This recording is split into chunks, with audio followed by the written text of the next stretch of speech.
So yeah, I'd like to talk to you about some of the work that we're doing at Charles River, really focused on using high content imaging as a readout, but applying it to physiologically relevant model systems. And the example I want to present today is how we're applying, both physiological relevant models combined with high content imaging in the space for neurodegenerative diseases, in particular Alzheimer's disease. So Alzheimer's disease is a late onset neurodegenerative disease where we have a severe cognitive decline. Generally, the age of onset is around 55 to 60. And, there's a whole range of causes, both genetic and environmental. But ultimately what happens is that in the brains of these Alzheimer's disease patients, you get a neuronal loss leading to that cognitive decline, but also the accumulation of some very specific protein species, and that is the A beta peptide, which oligomerizes and then ultimately deposits in the brain. And then a second species, which is composed of a protein called tau, which forms these neurofibrillary tangles. So at the moment, Alzheimer's disease is the most prevalent late onset neurodegenerative disease, and it's expected that by 2050, nearly 130 million sufferers will have the disease. And at the moment, there are really no drugs on the market which stop the underlying disease pathogenesis or halt or reduce the symptoms associated with the disease.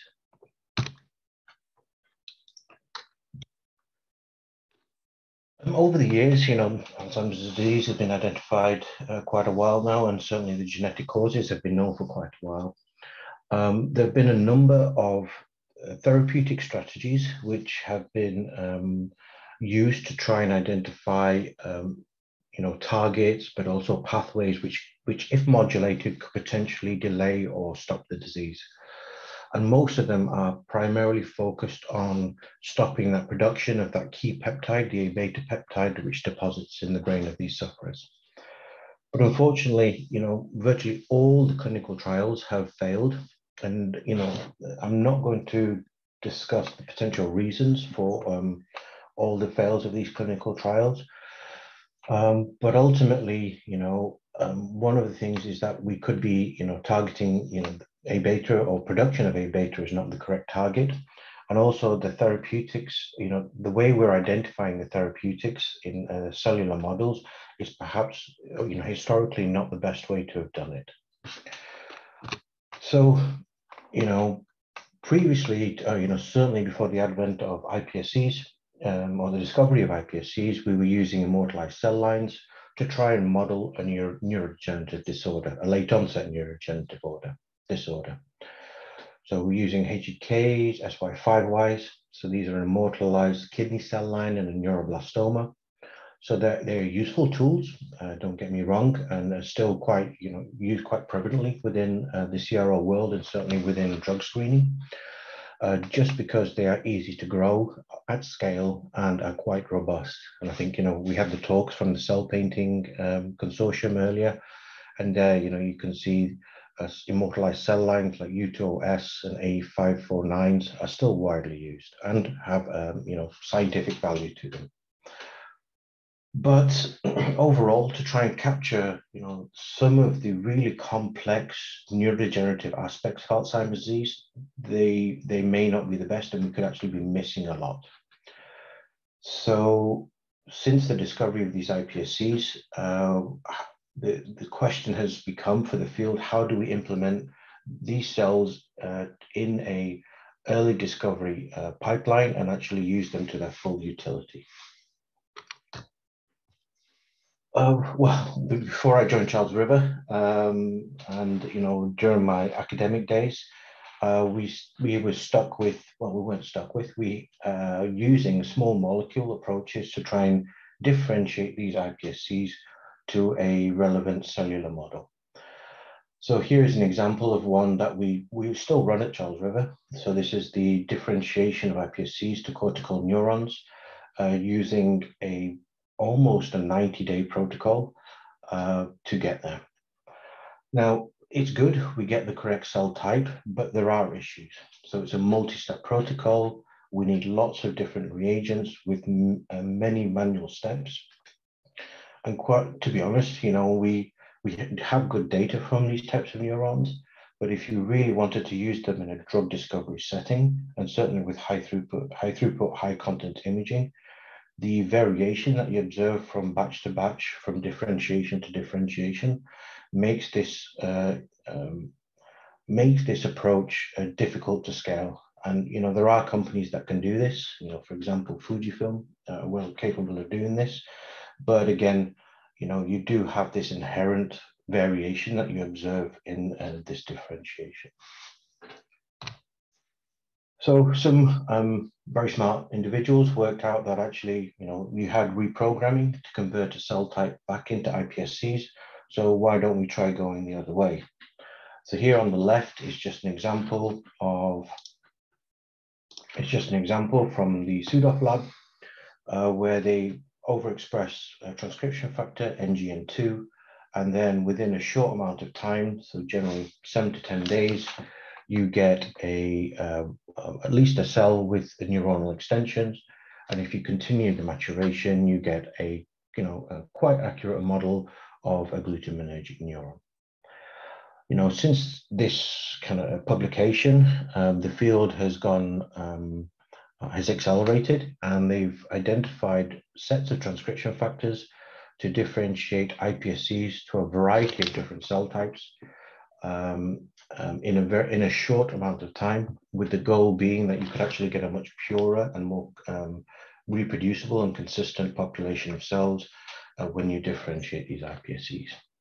And I have some examples here on the right, but indeed, this is just a handful of them, of all the protocols that are out there. So just a bit of a plug here, so my apologies. So this is why Charles River, we've announced a strategic partnership with BitBio, because this company is able to indeed engineer iPSCs with a set of transcription factors to then reproducibly produce neurons suitable for drug discovery due to that lack of variation.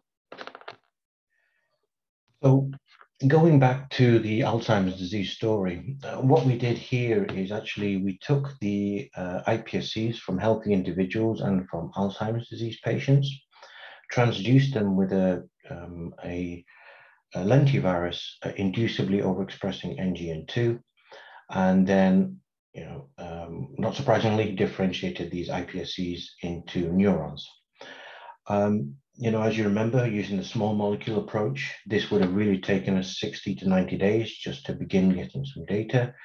However, what we were able to do already by about day 6 or day 7, we had fairly immature neurons. And then by day 21, we had quite mature neurons derived from both the controls and Alzheimer's disease patients. These are just some examples of the, of us validating that neuronal identity. So we confirmed that the neurons were able to express key neuronal markers, such as TBR1, synaptophysin, and PSD95. But also by about 2 to 3 weeks post-plating of the neurons, we began to see electrical firing, meaning that they were actually sufficiently mature. So once we'd actually validated the model, what we were interested in was a high content readout. So in the field of Alzheimer's disease, not only do you have the production of A beta as a key part of the pathology, but you also have the accumulation of endolysosomal vesicles.